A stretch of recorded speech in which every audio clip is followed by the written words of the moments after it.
Olá, amados irmãos e amigos, graça e paz, sejam todos bem-vindos a mais um vídeo da TV Caminho Livre.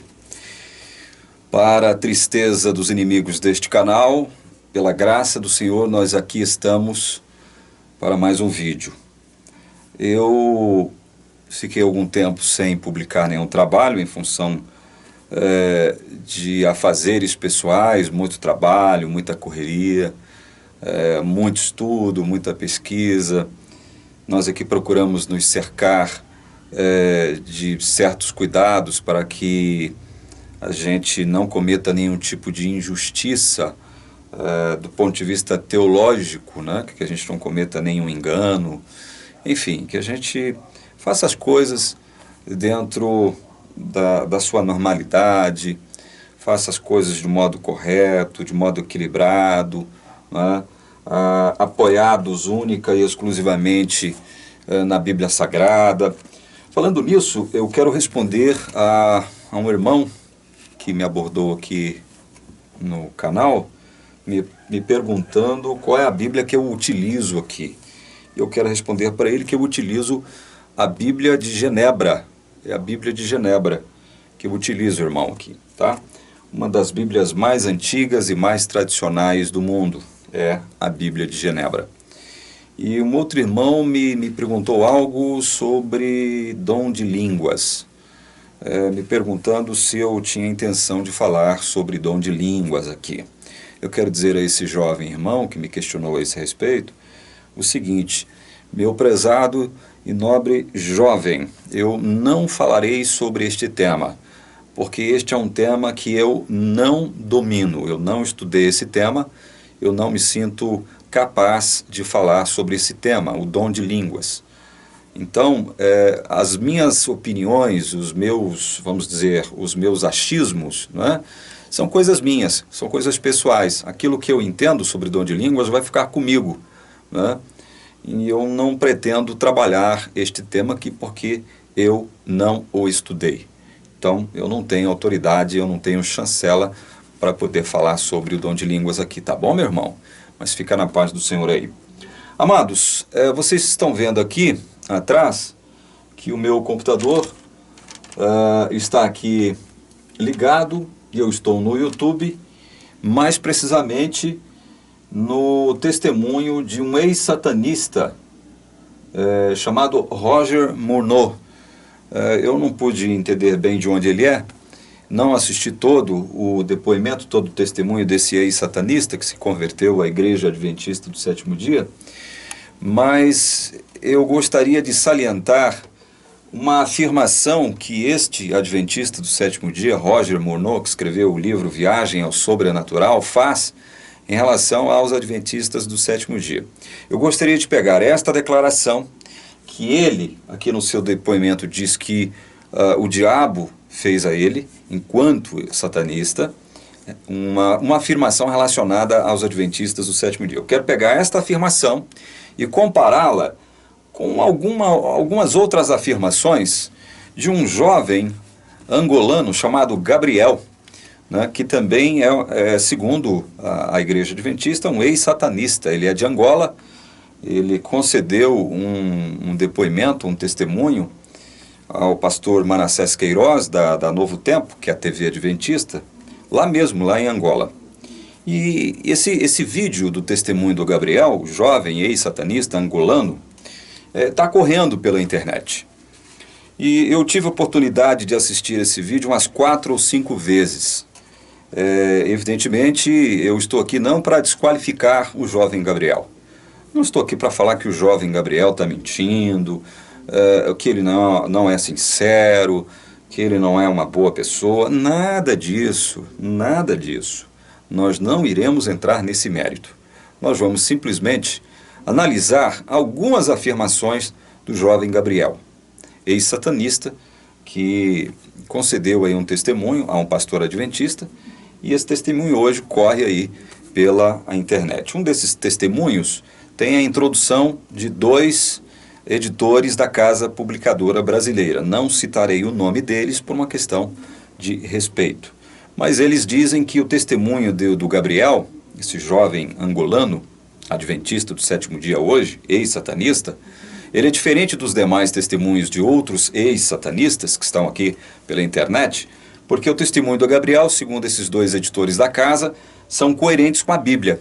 Então eu gostaria de analisar algumas declarações do Gabriel, em comparação com a declaração que o Roger Morneau dá aqui, para saber se há realmente coerência, se há harmonia, especialmente com relação à palavra de Deus.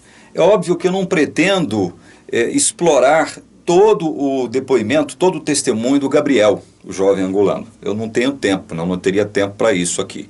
Eu vou analisar alguns aspectos hoje neste vídeo e depois eu volto analisando outros aspectos que eu tenho para mim que são interessantes e que serão de muita valia nós discutirmos aqui no canal Caminho Livre, ok? Vamos começar então. Eu vou mostrar para vocês aqui agora como eu não disponho de um equipamento sofisticado para poder fazer edições. Eu até tenho um software que pode fazer uma edição de vídeo aqui, mas eu não sou competente para isso, eu não sei mexer com isso. Meu trabalho é só na questão das gravações, né? Então eu não sei mexer com edição de vídeo. Por isso eu vou mostrar para você aqui, né, direto da internet, uma afirmação deste senhor aqui. Ele é Roger Morneau, autor do livro Viagem ao Sobrenatural. É um ex-satanista que se converteu à Igreja Adventista do Sétimo Dia. Obviamente ele fala no inglês e tem lá um tradutor. Deixa eu aumentar o volume aqui para que vocês possam ouvir aí a tradução do que o Roger Morneau diz. Vamos lá. O fato de que os adventistas observam o sábado bíblico da criação e reverenciam ao Criador naquele dia torna impossível para os espíritos enganá-los.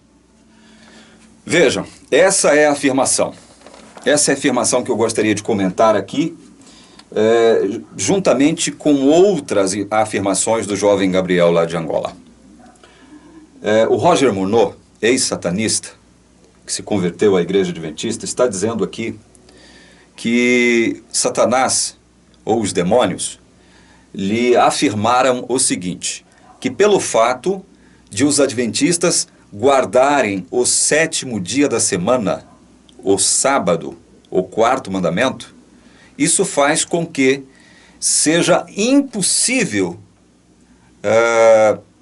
enganar os adventistas. Ou seja, por conta disso, é impossível os demônios enganarem os adventistas do sétimo dia. Percebam que esta é uma afirmação chocante, né? Ela é uma afirmação grave. Ela é uma afirmação importante. Ora, um ex-satanista vem a público e diz que o diabo ou os demônios lhe afirmaram que é impossível enganar os adventistas do sétimo dia pelo fato de eles guardarem o sábado. É óbvio que esta afirmação é digna de nota. Ela é digna de nota, sim. E eu tenho para mim que esta é uma posição hoje da Igreja Adventista Mundial.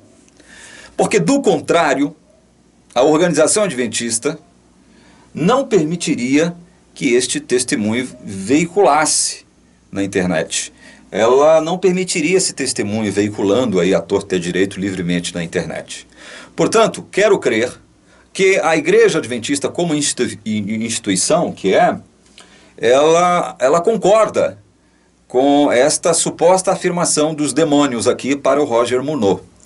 Repito, segundo os demônios afirmaram para o Roger Morneau, é impossível enganar os adventistas do sétimo dia, pelo simples fato deles guardarem o sábado. Ok, isto posto de que é impossível enganar aos adventistas do sétimo dia, eu queria questionar o seguinte. Antes de questionar, eu quero dizer o seguinte: desde que me converti à Igreja Adventista do sétimo dia, ali pela casa dos 18 anos de idade, eu fui ensinado de que é possível perder a salvação. Um crente verdadeiro, um verdadeiro filho de Deus, hoje ele pode estar salvo, mas amanhã ele pode não mais estar salvo.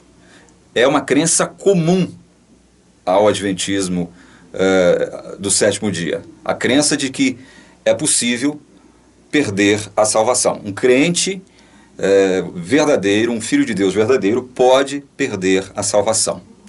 Tá, então analise o seguinte. Analisa esta afirmação que os demônios concederam ao Roger Morneau, de que é impossível enganar os adventistas do sétimo dia. Analisa esta afirmação, que a igreja adventista hoje tem como certa, como correta. A igreja adventista vai concordar com os demônios. A igreja vai concordar com os demônios nesta afirmação. Se você perguntar a um adventista do sétimo dia, ele vai chancelar aqui as palavras do demônio. Não, realmente é impossível enganar os adventistas do sétimo dia. Ou seja, os adventistas do sétimo dia estão imunes aos enganos do diabo. Em outras palavras, é isso. Ok, isto posto, e o adventista chancelando esta afirmação do Roger Morneau, eu queria perguntar o seguinte aos adventistas do sétimo dia. Como é que fica então a questão da apostasia no vosso meio? Como é que fica a questão da apostasia? Se é impossível a Satanás ou aos demônios enganarem os adventistas do sétimo dia, como é que fica a questão da apostasia no meio adventista? Como é que fica essa questão? É óbvio que eu já sei a resposta do adventista. Eu sei o que o adventista vai me responder diante deste questionamento. Eu sei que ele vai me responder o seguinte. O adventista do sétimo dia vai me responder algo que é muito comum, que é muito corriqueiro no meio adventista também.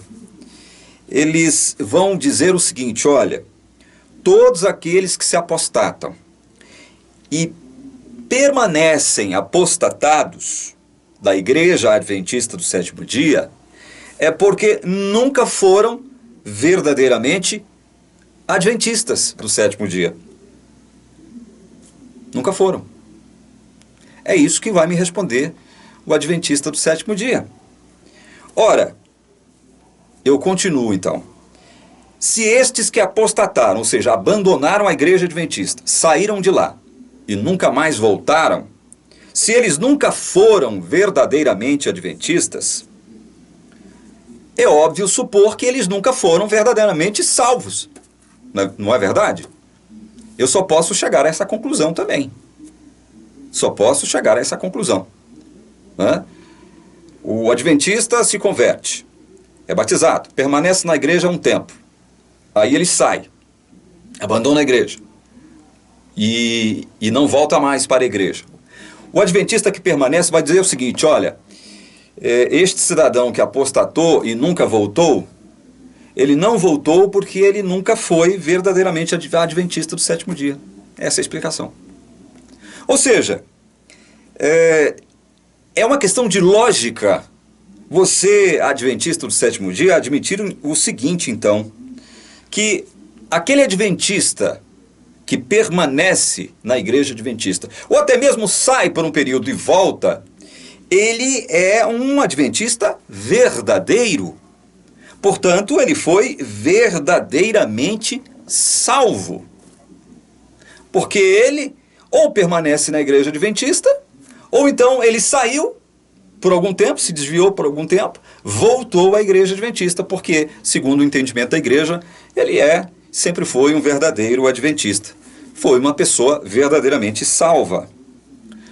E para onde é que isto vai nos levar? Ou para onde é que isto vai levar o posicionamento da igreja adventista do sétimo dia, que afirma o seguinte, olha, é possível perder a salvação. É possível perder a salvação.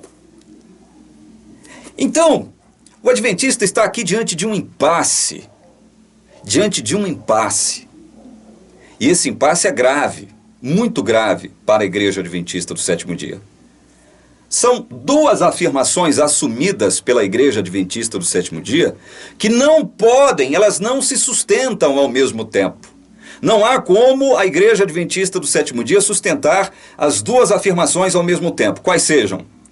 A de que é impossível os demônios ou Satanás enganar os adventistas do sétimo dia e admitir ao mesmo tempo que é possível perder a salvação. Adventista não pode sustentar essas duas coisas. Ou ele se aposta da afirmação aqui dos diabos, que afirmaram para o Roger Morneau que é impossível enganar a adventista do sétimo dia. Ou então, e abandonam a outra afirmação de que é possível perder a salvação. Ou então eles deixam de mão a afirmação do Roger Morneau, não do Roger Morneau, mas dos demônios ao Roger Morneau, de que é impossível enganar os adventistas, né? Eles abandonam isso, né? Assumem isso como algo não verdadeiro, e ficam e continuam se agarrando àquela velha e boa afirmação de que é possível perder a salvação. Eles inclusive gostam de, com muito sarcasmo, dizer o seguinte: olha, uma vez salvo, salvo para sempre, isso é um pensamento diabólico. Isso é uma doutrina, é uma ideia diabólica. É do demônio essa questão de uma vez salvo, salvo para sempre. Porque é possível perder a salvação. Então, eu queria que os adventistas me explicassem uma coisa. Vocês vão ficar com qual afirmação mesmo? A afirmação dos demônios, que afirmam categoricamente que vocês, adventistas do sétimo dia, não podem ser enganados? E vão abandonar a velha crença de que é possível perder a salvação?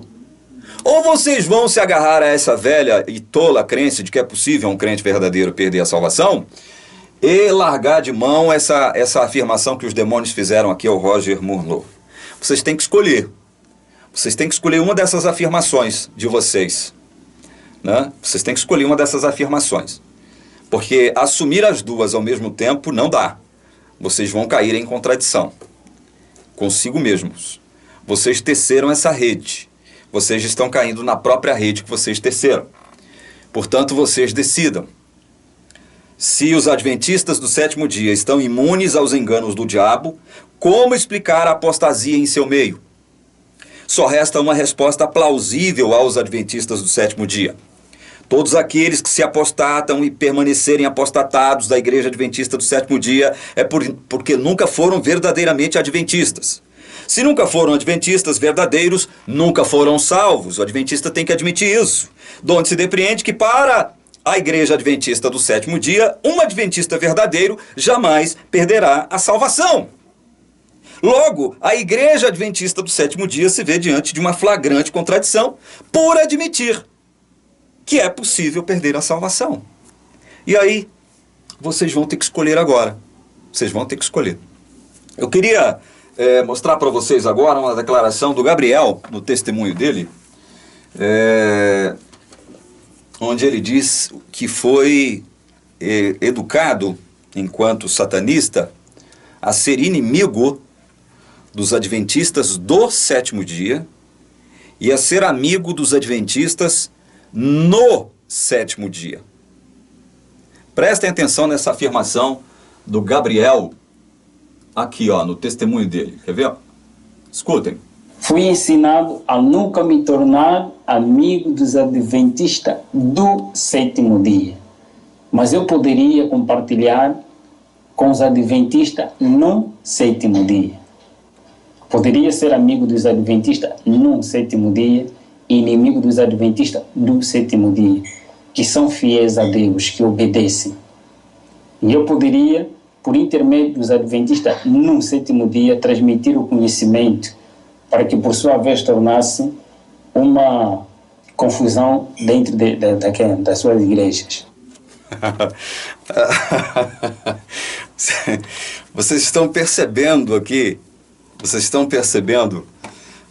que há aqui uma incoerência, não vou dizer uma contradição, mas uma incoerência em relação ao testemunho do Gabriel, comparado com o testemunho do Roger Morneau, que também é um ex-satanista, e que, como Gabriel, também é adventista do sétimo dia. Vejam, se o Roger Morneau afirma que os demônios lhe afirmaram que é impossível enganar os adventistas do sétimo dia, aí vem o Gabriel e diz o seguinte: olha, eu fui ensinado a ser inimigo dos adventistas do sétimo dia, porque estes, segundo o entendimento dele, é o verdadeiro adventista, é o adventista fiel, não é? É aquele que obedece, segundo ele, os mandamentos de Deus, o adventista do sétimo dia. Mas ele também, você ouviu a afirmação dele, dizendo que ele foi orientado a ser amigo dos adventistas no sétimo dia, com o intuito de quê? Qual é o intuito? Qual é o escopo? Qual é o objetivo? Qual é a meta? Levar confusão aos adventistas do sétimo dia. Semear a confusão, semear o erro, semear os sofismas satânicos em território adventista do sétimo dia. Ora, eu queria perguntar ao adventista do sétimo dia outra coisa.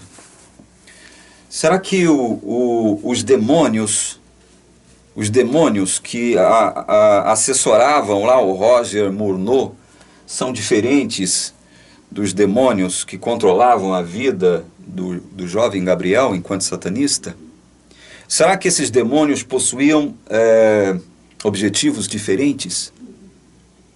Será que eles tinham metas diferenciadas, planos diferentes? Porque os demônios que orientavam o Roger Murnau afirmaram para ele que é impossível os demônios, eles mesmos, os demônios ou o próprio Satanás, enganar os adventistas do sétimo dia. Mas vem aí o ex-satanista Gabriel dizendo que os demônios que o orientavam, né, os demônios que serviam ali de guias para ele, disseram que ele devia ser amigo dos adventistas no sétimo dia para semear a confusão, palavra dele mesmo. Confusão, erro, sofisma, engano. Está tudo dentro do termo confusão. Tudo se enquadra dentro desse termo. Como é que os demônios, sabendo que não podem enganar os adventistas do sétimo dia, ou seja, eles estão imunes aos enganos de Satanás e deles mesmos, dos demônios, como é que eles estão interessados em semear o engano, a confusão no meio dos adventistas do sétimo dia? Com que propósito? Com que propósito?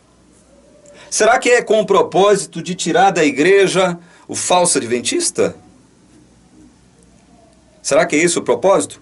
O Gabriel não fala. O Gabriel diz, e deixa subentender aqui, que os demônios, ao trabalhar com ele, inclusive, ao trabalhar com os adventistas no sétimo dia, que são os falsos adventistas, são os infiéis, portanto não são verdadeiros adventistas, estes, inspirados pelo próprio Gabriel e outros, as seclas do demônio, poderiam o quê? Semear confusão no meio adventista. Mas com que propósito? Com que propósito? Enganar os adventistas? Se os próprios demônios já declararam que os adventistas estão imunes aos enganos do demônio? Portanto, eu deixo para você que está me assistindo agora tirar as suas próprias conclusões. É óbvio que vai chover, como tem sido de praxe aqui no canal, um monte de comentários de adventistas do sétimo dia me detonando aqui, tentando fazer um malabarismo hermenêutico para poder sair dessa, né? Mas não há como sair. Não há como sair. Ou vocês ficam com a afirmação de que segundo os demônios, é realmente impossível enganar os adventistas, ou vocês adventistas que estão me assistindo agora, ou então vocês ficam com aquela velha afirmação de vocês de que é possível um crente verdadeiro, no caso, um adventista do sétimo dia verdadeiro, perder a salvação. Porque o falso adventista não perde a salvação. Um falso adventista nunca foi adventista. Portanto, se ele nunca foi adventista, ele nunca foi salvo, verdadeiramente adventista.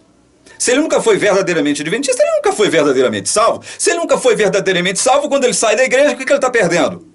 Nada.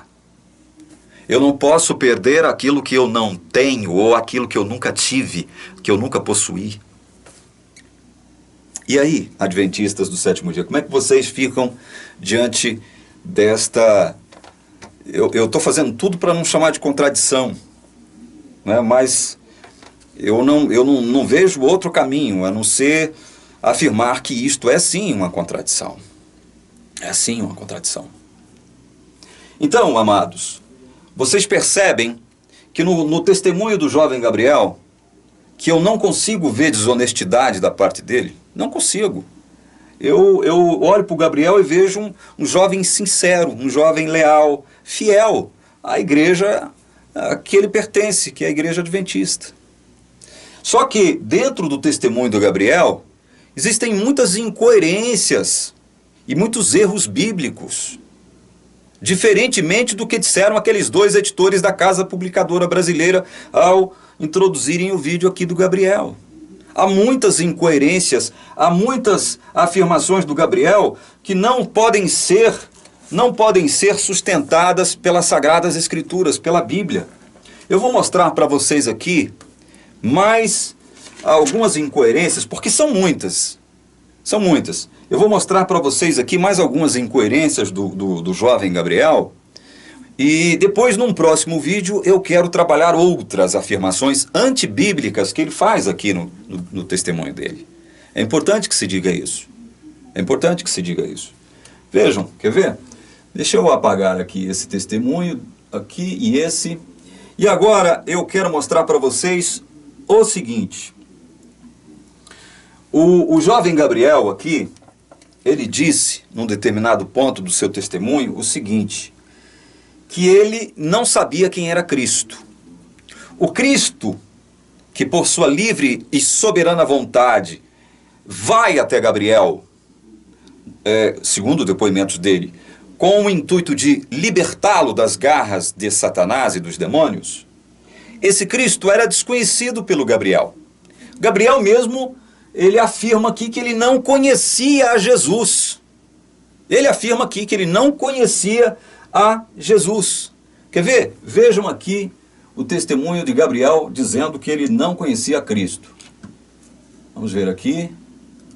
E você sabe quem eu sou? Por que você me apareceu? Quem és tu? Todas essas perguntas, ele calmamente, com uma natureza tão mansa e humilde, como nenhum outro ser que eu conheci até aquele momento, nunca vi semelhante àquele. Ele ficou tão calmo, fiz todas as perguntas que estavam na minha mente e ele começou a responder. Disse-me, primeira coisa, eu te criei para algo melhor. Veja que ele afirma aqui no testemunho dele o seguinte: quem és tu?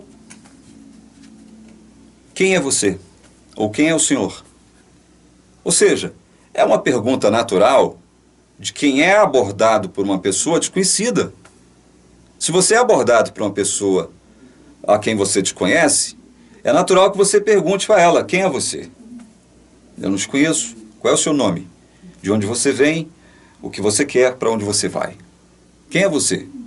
Então, o Gabriel, ele diz aqui que ele não conhecia a Cristo. Ele não conhecia Jesus.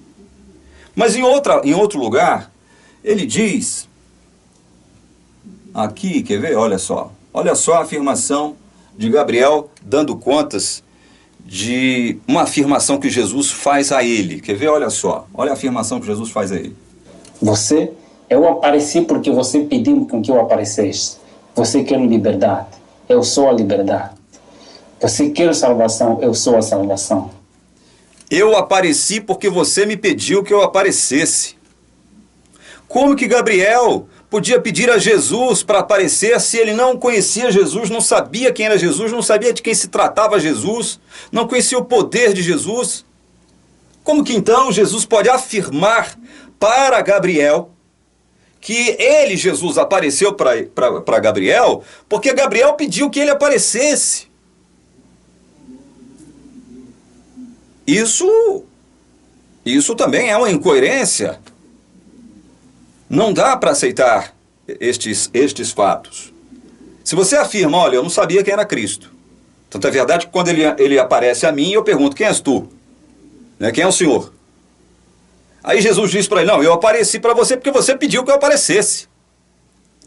Em nenhum momento do testemunho do jovem Gabriel, você vai ouvi-lo dizendo isso, afirmando isso, olha, eu sabia quem era Jesus, eu já tinha ouvido falar de Jesus, eu conhecia o poder dele, já me haviam dito sobre ele, então eu resolvi chamá-lo. eu decidi invocá-lo. E aí, Jesus faz uma outra afirmação para Gabriel, que é muito interessante, né? Ela vem corroborar esse show de contradições e incoerências que é o testemunho desse jovem aqui. Um show de contradições e incoerências. Quer ver? Olha a outra afirmação que Jesus supostamente faz a ele. Olha aqui. Primeira coisa, eu te criei para algo melhor. Este é meu sonho, escrever. Ele diz que Jesus afirmou para ele o seguinte: eu te criei para algo melhor. Jesus afirmando para Gabriel. Gabriel, eu não pude separar aqui o trecho onde ele afirma, mas Gabriel afirma aqui no seu testemunho que antes de ele nascer, o diabo elaborou um plano para o nascimento dele, para que a mãe, aquela que seria a mãe do Gabriel, pudesse dar à luz a um representante do diabo, ali na sua comunidade.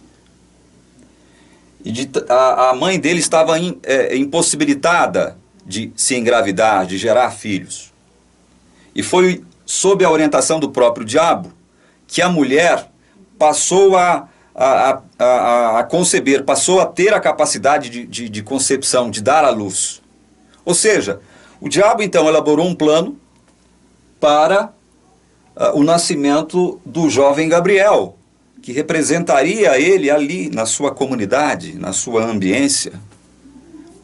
E tratou de fazer com que aquela que seria a mãe de Gabriel tivesse condições biológicas, físicas, né, para poder dar à luz ao enviado de Satanás.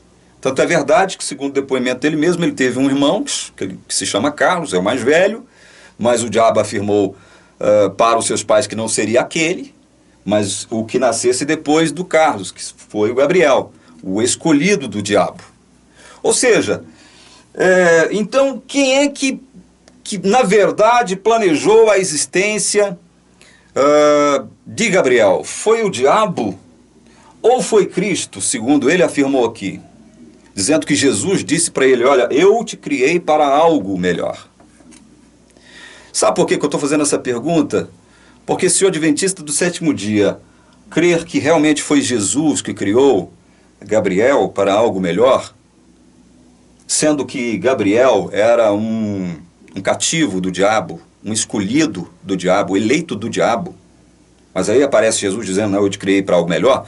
Todo adventista do sétimo dia deverá aceitar o fato inegável de que Gabriel, antes mesmo de nascer, já era um eleito de Deus. Foi eleito por Deus lá na eternidade. E porque foi eleito por Deus, escolhido por Deus, antes de ser eleito pelo diabo, escolhido pelo diabo, então Jesus veio ao socorro dele. Todo adventista do sétimo dia terá que admitir isso. Porque não há condições de admitir as duas coisas. Ou ele foi criado, a existência dele foi planejada pelo diabo, como ele afirma no testemunho dele logo no início, ou a existência dele foi planejada pelo próprio Deus. Porque ele, antes mesmo de nascer, lá na eternidade, Deus já o havia eleito para si mesmo, já o havia escolhido para si mesmo. E aí? Como é que fica? Essa outra questão que eu transmito para os adventistas do sétimo dia, que estão me assistindo agora. Creio eu com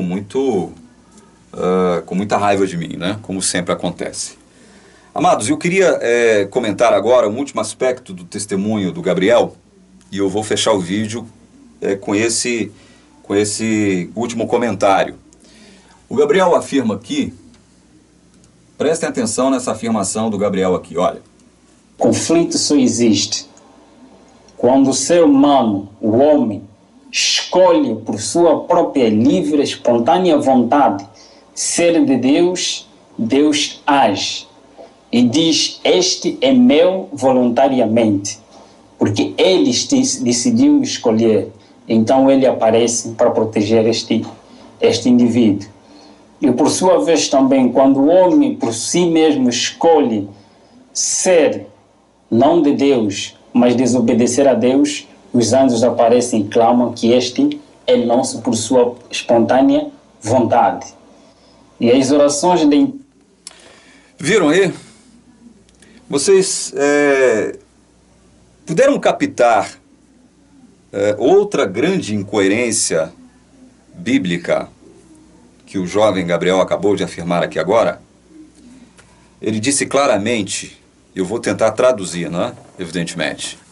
Ele disse claramente o seguinte, olha, que o homem, independentemente da sua condição, ele tem o poder, ele tem a aptidão, ele é capaz, primeiro, de escolher servir a Deus, pertencer a Deus, por livre e espontânea vontade.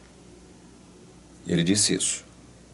E disse também que quando isso acontece, quando alguém escolhe a Deus por livre e espontânea vontade, Deus então, através dos seus anjos, declaram que aquele que o escolheu por livre e espontânea vontade pertence a ele, pronto, e acabou. Mas o Gabriel também disse que do mesmo modo como um ser humano possui a aptidão, a capacidade de escolher a Deus, ele também possui a aptidão e a capacidade de escolher pertencer ao diabo, ou, no caso, desobedecer a Deus, não pertencer a Deus. E aí os anjos do mal também, segundo depoimentos dele mesmo, também fazem a mesma declaração, dizendo o seguinte, bom, como este já declarou que pretende nos servir, então o Senhor Deus não tem nada a ver com ele, o Senhor Deus também não pode tocá-lo, não pode fazer nada com ele.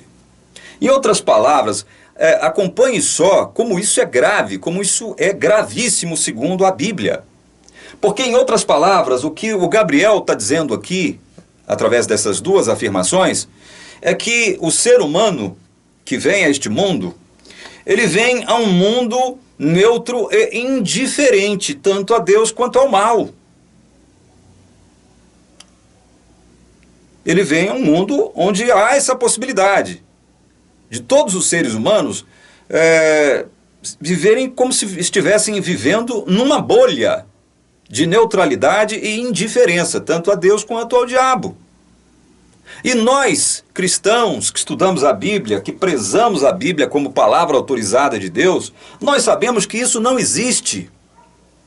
Nós sabemos que não existe terreno neutro no universo. E quem é que diz isso de uma forma muito simples, que qualquer criança pode entender? Quem é que diz isso? Senão o próprio Cristo. O próprio Cristo diz isso.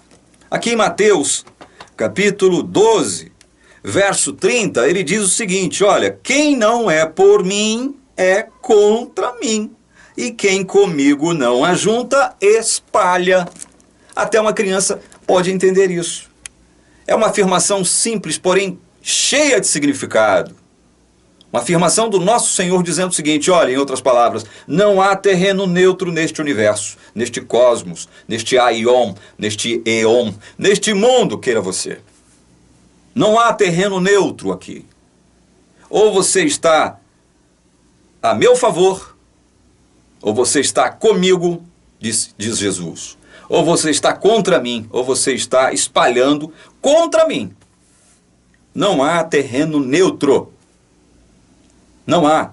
Não há essa possibilidade de o ser humano ser capaz, ao mesmo tempo, de escolher Deus e, ao mesmo tempo, escolher do diabo. Primeiro, pelo seguinte, é o que nós vamos explicar aqui agora, e encerrar o nosso vídeo depois que nós terminarmos esta explicação. Primeiro, nós temos que atentar para um fato que é fundamental para entendermos a realidade na qual nós estamos. Você pode negar todas as coisas.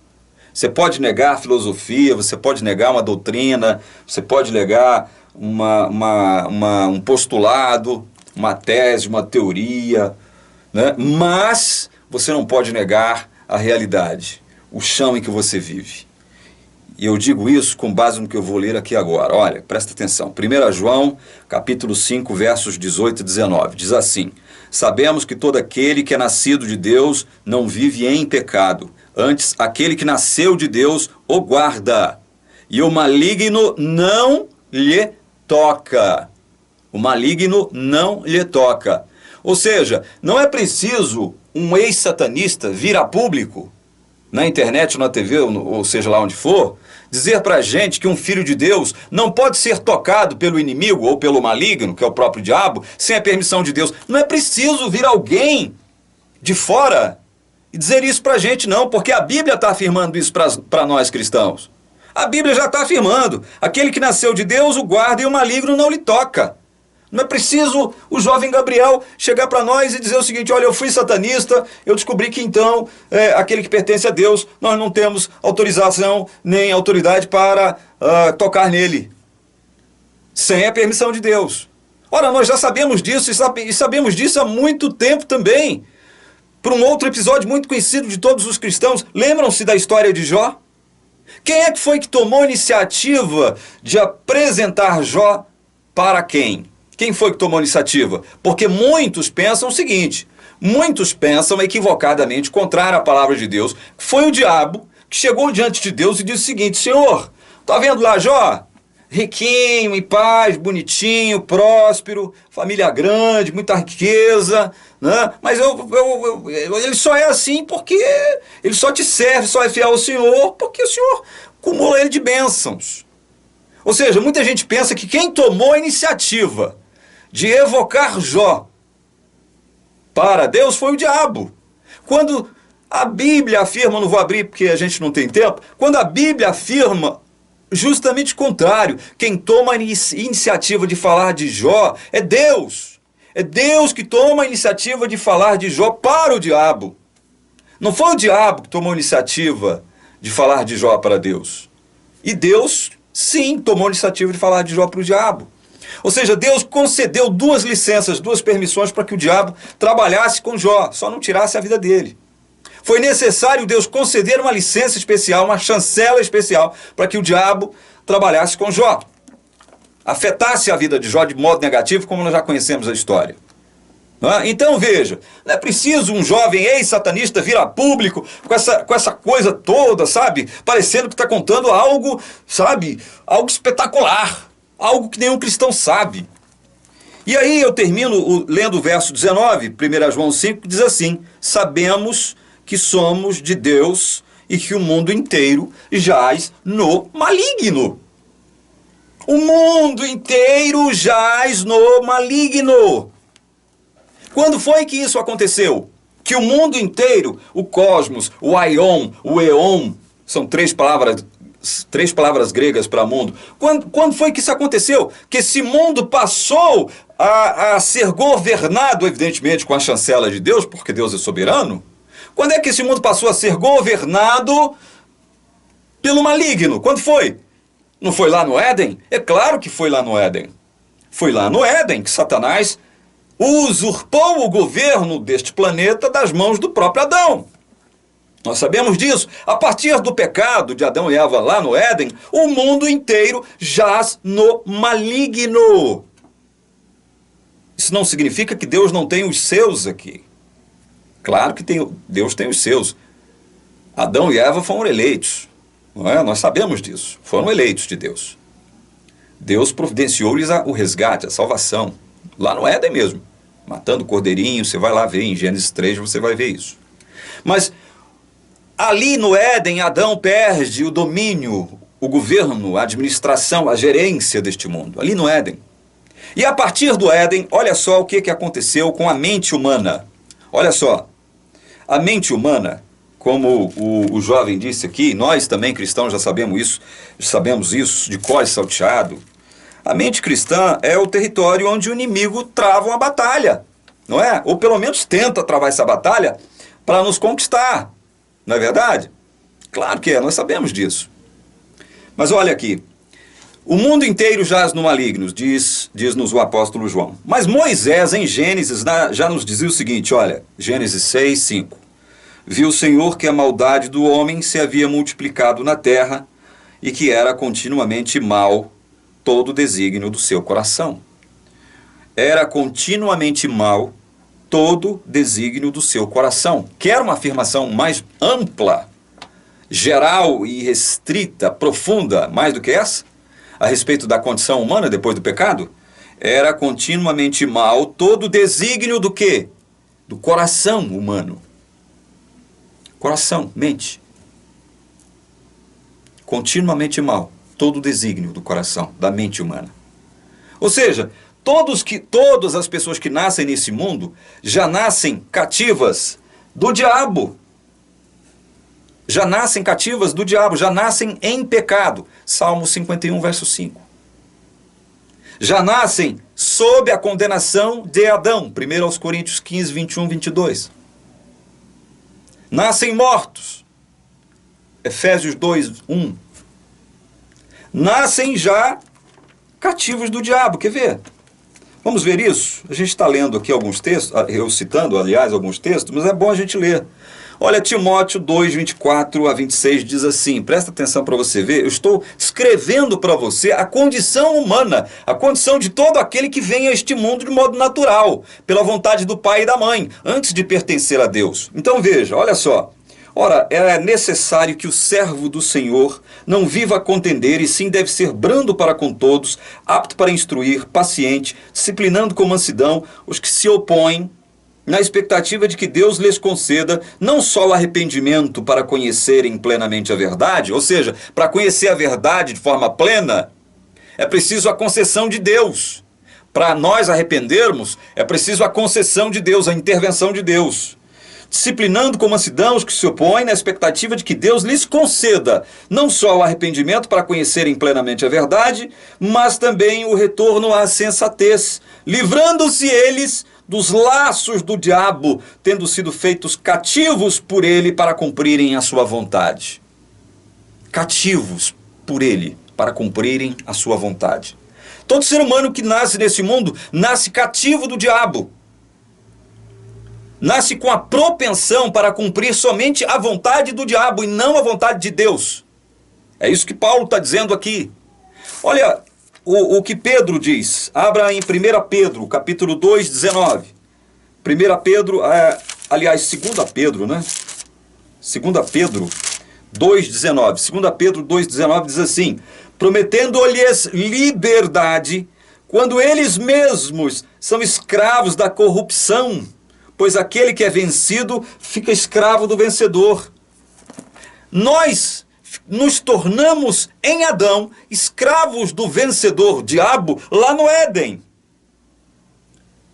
Ficamos escravos desse vencedor. Nos tornamos escravos desse vencedor, que é o diabo, desde o Éden. Como é que nós podemos prometer liberdade? Ou como é que nós mesmos vamos pensar em ser livres se a nossa mente, a mente está escravizada ao diabo, presa ao diabo, enlaçada pelo diabo? Nós não temos condições de nos libertarmos a nós mesmos. Não há instrumentos internos inerentes ao ser humano capazes de produzir a sua libertação. Não há. É Bíblia que está falando, é a palavra de Deus que está nos falando isso. Não sou eu.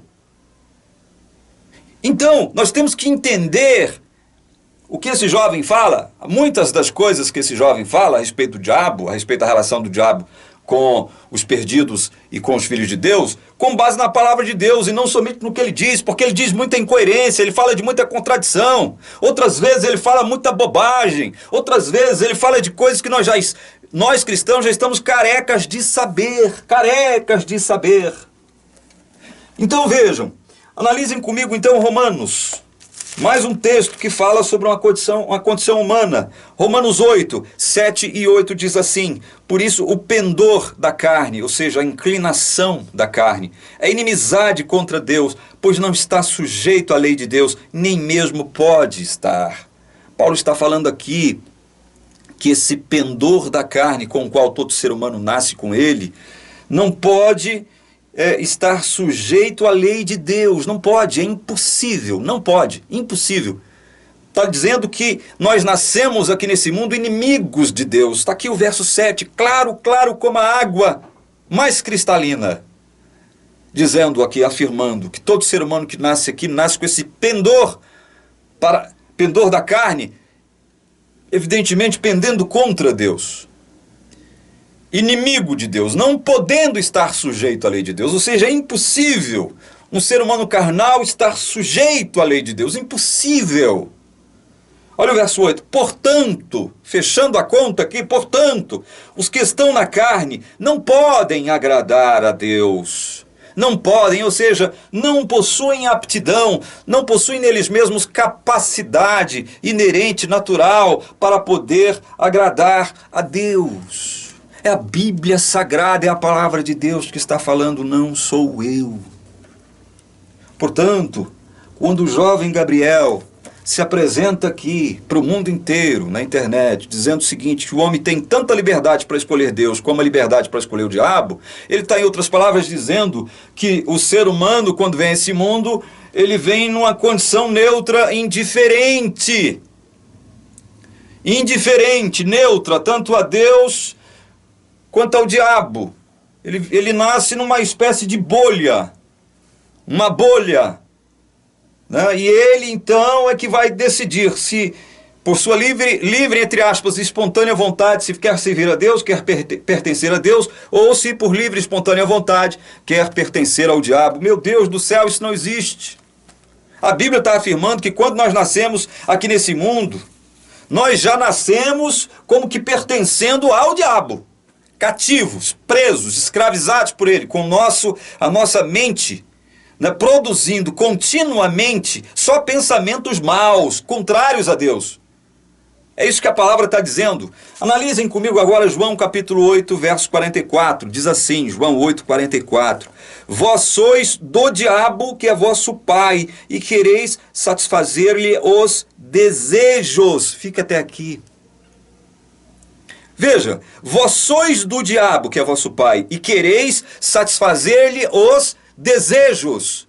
Portanto, a afirmação de Jesus é clara em dizer o seguinte, olha, vocês já nasceram como filhos do diabo. O pai de vocês não é Deus, é o diabo. E como filhos do diabo, a única coisa que vocês têm em mente, o único querer que domina vocês, a única vontade que domina vocês enquanto filhos do diabo, é o quê? É cumprir os desejos do diabo, é satisfazer-lhes os desejos. Os desejos do diabo. Então, analisem o que Jesus está dizendo aqui. Não há território neutro, como afirma o jovem Gabriel. Não há território neutro, não existe aqui uma bolha. Isso é contraditório que ele afirma, ele está depondo contra o Evangelho. Quando ele diz isso, contra a palavra do próprio Cristo a quem ele afirma servir. Então veja, e eu gostaria de arrematar esse comentário sobre esse trecho do Gabriel, lendo aqui Mateus 12, 29. Mateus 12, 29. Diz assim, ou como pode alguém entrar na casa do valente e roubar-lhe os bens, sem primeiro amarrá-lo? E então lhe saqueará a casa. Naquele contexto, onde Jesus fazia milagres, e os fariseus acusavam Jesus de fazer milagres, realizar milagres pelo poder de Beelzebu, o príncipe dos demônios, naquele contexto, Jesus então discutindo com eles ali, fazendo eles entenderem que se Jesus expulsava demônios pelo poder de Beelzebu, Jesus questiona a eles, então por quem os seus filhos expulsam os demônios? Se eu expulso os demônios por Beelzebu, por quem os seus filhos expulsam os demônios? Por quem será? Por intermédio de quem que eles expulsam? Se vocês estão acusando a mim, o Senhor, o soberano, o Rei dos Reis, o Senhor dos Senhores, o Salvador, o Redentor, o Messias, se eu expulso demônios pelo poder de Beelzebu, por quem expulsam os seus filhos? Então, nesse contexto, veja só, nesse contexto, tentando mostrar para os fariseus ali que Jesus não tinha nada a ver com Beelzebu, ele diz o seguinte, olha, como pode alguém entrar na casa do valente e roubar-lhe os bens sem primeiro amarrá-lo? Como é que alguém